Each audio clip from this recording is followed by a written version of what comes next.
इस क्वेश्चन हमसे कहा गया है कि हमारे पास एक आर्म पी क्यू है ऑफ अ रेक्टेंगुलर कंडक्टर में, ठीक है। वो मूव कर रहा था from position x equal to 0 से बाहर की तरफ, ठीक है।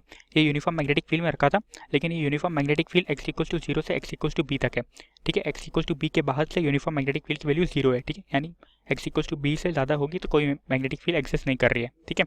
और फिर क्या रखा है कि तो ओनली आर्म पी क्यू है, उसके पास ही एक रेजिस्टेंस r है, ठीक है। फिर हमसे इस सिचुएशन को हमें कंसिडर करने को बोला है कि जो आर्म पी क्यू है हम इसको आउटवर्ड खींच रहे हैं फ्रॉम x इक्वल टू 0 से x इक्वल टू 2p तक, ठीक है। और उसको वापस मूव बैक कर रहे हैं x इक्वल टू 0 तक विद कांस्टेंट स्पीड v से। तो हमें यहाँ पे ऑब्टेन द एक्सप्रेशन करना है फॉर फ्लक्स का, फॉर इंड्यूस ईएमएफ का, और the force necessary to pull the arm and the power dissipated has joule heat, ठीक है। हमें इंड्यूस ईएमएफ, फ्लक्स, फोर्स और power dissipated has joule heat के बारे में बताना है यहाँ पे, और स्केच द वेरिएशन करना हमारे इन क्वांटिटीज़ का विद डिस्टेंस के रिस्पेक्ट में, ठीक है। तो हम इस क्वेश्चन को सॉल्व करते हैं। इस क्वेश्चन में हम सबसे पहले बात करते हैं from position x equal to 0 से x इक्वल टू b तक। मान लेते हैं वो इनके बीच में किसी x डिस्टेंस तक पहुंचा होगा, ठीक है। किसी x डिस्टेंस तक पहुंचा होगा, यहाँ तक वो कभी पहुंचा होगा। तो यहाँ तक अगर जो पहुंचा होगा तो उसके पास जो मैग्नेटिक फील्ड लग रही होगी वो तो b लग रही होगी, ठीक है। मैग्नेटिक फील्ड लग रही है उसके ऊपर b लग रही है, ठीक है। मैग्नेटिक फील्ड लग रही है b, ठीक है। फ्लक्स क्या होता है हमारे पास? फ्लक्स होता है हमारे पास b इंटू एरिया, ठीक है। आप देख सकते हैं इसका एरिया लगातार चेंज होता रह रहा होगा, जैसे जैसे हम इंक्रीज करते जा रहे हैं उसका एरिया लगातार चेंज होता रहा होगा, क्योंकि लेंथ तो इसकी l होगी और ये डिस्टेंस कितना हो रहा होगा? x हो रहा होगा, ठीक है। तो अगर हम जब इसको x इक्वल टू 0 से x इक्वल टू b तक लेते जा रहे हैं तो आप देखते जा रहे हैं कि वो ज़्यादा से ज़्यादा मैग्नेटिक लाइन ऑफ फोर्सेस को काट रहा होगा, ठीक है। यानी ज़्यादा से ज़्यादा जो मैग्नेटिक फोर्सेस सारी होगी वो उसके एरिया को काट रही होगी, क्योंकि उसका एरिया इंक्रीज कर रहा है, ठीक है। ये आप देख सकते हैं जैसे जैसे हम इसको वैल्यू यहाँ पे यहाँ तक लेके जा रहे होंगे तो उसका एरिया इंक्रीज कर रहा है, तो ज़्यादा से ज़्यादा magnetic line of forces cut रही होगी, ज़्यादा से ज़्यादा मैग्नेटिक लाइन ऑफ फोर्सेस को वो काट रहा होगा। तो फ्लक्स होता है हमारा b इंटू एरिया, ठीक है। तो हम 0 से b पोजीशन तक की बात करते हैं।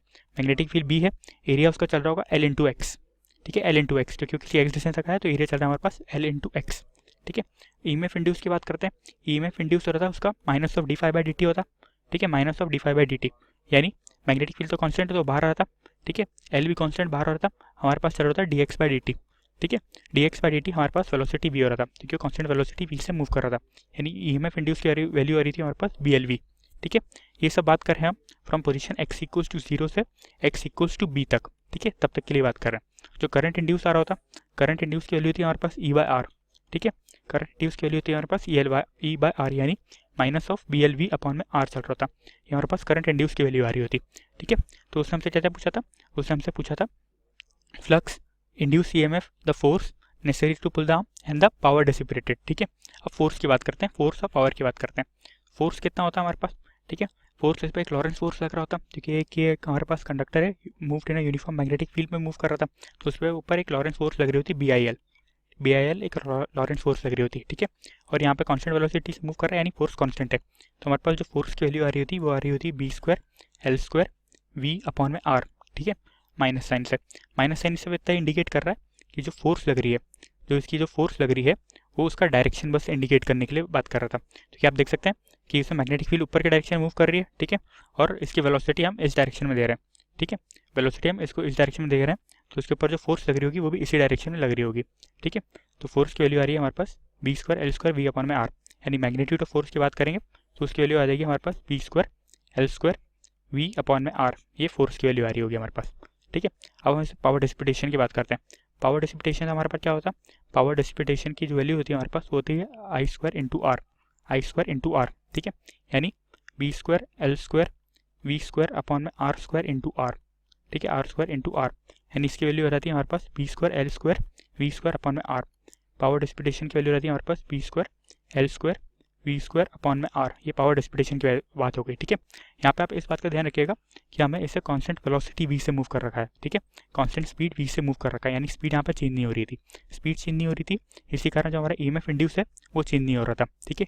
EMF इंड्यूस चेंज नहीं हो रहा था इसलिए करंट चेंज नहीं हो रहा था, करंट चेंज नहीं हो रहा था इसलिए फोर्स चेंज नहीं हो रही थी, और फोर्स चेंज नहीं हो रही थी इसलिए हमारे पास पावर डिसिपेटेशन हो रही थी, उसकी वैल्यू भी चेंज नहीं हो रही थी, ठीक है। वो I² R ही चल रहा था हमारे पास, ठीक है। ये हमने पोजीशन बात करी थी x इक्वल टू 0 से x इक्वल टू b तक।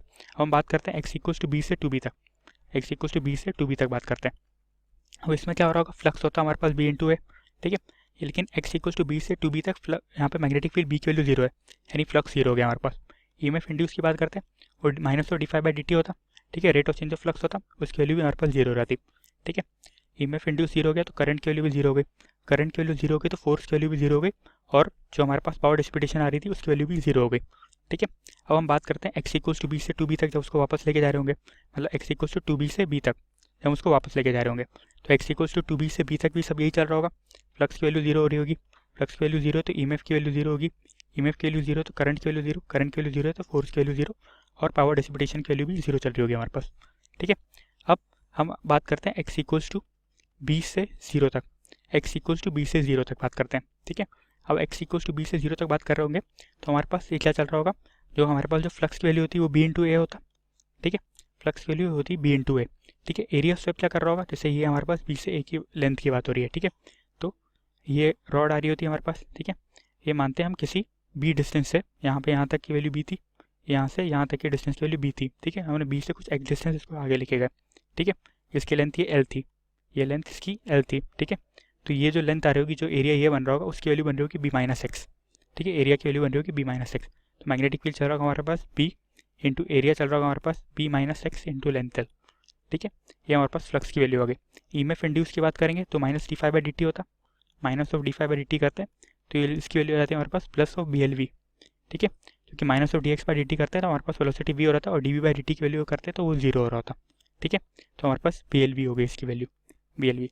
और जो करंट की वैल्यू रहती है हमारे पास होती है बी एल वी अपॉन में आर। ठीक है। बी एल वी अपॉन में आर। ठीक है। जो पावर डिसिपिटेशन होती है उसकी वैल्यू होती है आई स्क्वायर इंटू आर, यानी B square L square V square upon में आर, ये पावर डिसिपिटेशन की वैल्यू होगी। और फोर्स की वैल्यू होती है हमारे पास बी आई एल, यानी बी स्क्वायर एल स्क्वायर। ठीक है। बी आई एल करते तो B square L square V upon में आर, ये हमारे पास फोर्स की वैल्यू रहती। ठीक है। अब हम इसका वेरिएशन स्केच करना था तो हम इनका वेरिएशन स्केच करते हैं सबका। ठीक है। तो इन सबका वेरिएशन कुछ ऐसा हो रहा था, इन सबका वेरिएशन कुछ ऐसा हो रहा था। ठीक है। हम वही बनाते हैं यहाँ पे। सबसे पहले वेरिएशन की बात करते हैं हम, जो ईएमएफ इंड्यूस हो रहा था और टाइम के हिसाब से, मतलब पोजीशन के हिसाब से। यहाँ पे ईएमएफ इंड्यूस ई है हमारा, और यहाँ पे हमारा पोजीशन है X equal to zero B से, और ये टू बी है। ठीक है। आपने देखा था सबसे पहले कि जो ईएमएफ इंड्यूस की वैल्यू आ रही थी वो एक्स इक्वल टू जीरो से बी तक, उसकी वैल्यू नेगेटिव आ रही थी। ठीक है। ये आप देख सकते हैं एक्स इक्वल टू जीरो से बी तक ईएमएफ इंड्यूस ई की वैल्यू जो हमारे पास आ रही थी वो माइनस बी एल वी आ रही थी, minus of B L V. ठीक है। ये थी value minus B L V. तो ये हमारी चल रही थी जीरो से बी तक। ठीक है। जीरो से बी तक वैल्यू उसी चल रही थी। बी से टू बी तक उसकी वैल्यू जीरो हो गई थी, बी से टू बी तक वैल्यू जीरो थी। ठीक है। टू बी से बी तक जब वापस आ रहा था तभी वैल्यू जीरो चल रही थी, और जब उसकी बी से, जब हम उसकी बी से जीरो तक लेके आ रहे थे तो उसकी वैल्यू बी एल वी हो रही थी। ठीक है। तो ये इंड्यूस ईएमएफ की वैल्यू हमारे पास चल रही थी। जब हम उसको एक्स इक्वल टू जीरो से बी तक लेके गए, फिर बी से टू बी तक लेके गए, फिर टू बी से बी तक वापस लेके आए तो वापस जीरो चल रहा था, और बी से जीरो तक लेके आए फिर वापस इसकी वैल्यू बी एल वी हो गई होगी। ठीक है। पहले डायरेक्शन ये था, बाद वाला डायरेक्शन ये है। ठीक है। अगर वैसे ही हम इसके फोर्स और उसका भी डायरेक्शन बना सकते हैं। ठीक है। जैसे हम अब फोर्स का डायरेक्शन की बात करते हैं, फोर्स के डायरेक्शन की बात करते हैं। ठीक है। तो फोर्स की वैल्यू हमारे पास क्या है यहाँ पे, फोर्स की वैल्यू भी हमारे पास जीरो से बी तक में ही आ रही थी। फोर्स की वैल्यू जीरो से बी तक में हमारे पास आ रही थी, फोर्स की वैल्यू जीरो से बी तक आ रही थी minus B square L square V upon में आर। ठीक है। तो ये भी ऐसे ही चल रहा होगा, यहाँ पे इसकी वैल्यू होगी minus B square L square V upon में आर, ये चल रहा था। ये फोर्स है हमारा, और ये पोजीशन एक्स है। ठीक है। ये पोजीशन एक्स के बीच में हमने ग्राफ खींच रखा है। ठीक है। यहाँ पे एक्स इक्वल्स टू जीरो से ये यहाँ तक बी है, और यहाँ से टू बी है। तो फोर्स की वैल्यू यहाँ से यहाँ तक ये चल रही थी। ठीक है। बी से टू बी तक जीरो थी, टू बी से बी तक भी जीरो थी, और वापस जब हम बी से जीरो तक लेके जा रहे थे तो इसकी यही वैल्यू पॉजिटिव डायरेक्शन में आ जा रही थी। ठीक है। B square L square V upon में आर। ठीक है। एरो से हम इसका डायरेक्शन बता रहे हैं, किस डायरेक्शन में पहले लेके जा रहे थे और बाद में किस डायरेक्शन में लेके जा रहे हैं। सेम केस पावर के लिए भी बन रहा होगा। ठीक है। पावर केस में बस यहाँ पे minus B square L square V square upon में आर चल रहा होगा, इधर B square L square V square upon में आर चल रहा होगा, और यहाँ पे पावर का बन जाएगा। ठीक है। तो हमारे पास पावर के अगर वेरिएशन हम शोन कर रहे होंगे तो यहाँ पे बस एक वेलोसिटी का स्क्वायर वाला टर्म और आ जाएगा, बाकी बिल्कुल जैसा फोर्स का बना वैसे का वैसे ही बन रहा होगा। ठीक है। तो हमने यहाँ पे इंड्यूस ईएमएफ बना दिया, फोर्स बना दिया, और पावर के बारे में बना दिया। ठीक है।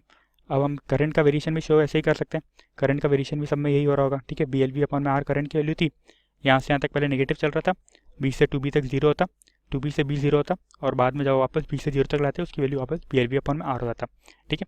यानी जितने भी सारे स्केच बने थे उन सबका वेरिएशन हमारा जो ईएमएफ इंड्यूस का वेरिएशन हो रहा था सबका वैसे का वैसे ही आ रहा था। ठीक है। बस उनका सबका मतलब पहले डायरेक्शन में साइन ये होता और बाद वाले में डायरेक्शन में साइन ऐसा हो जाता। ठीक है।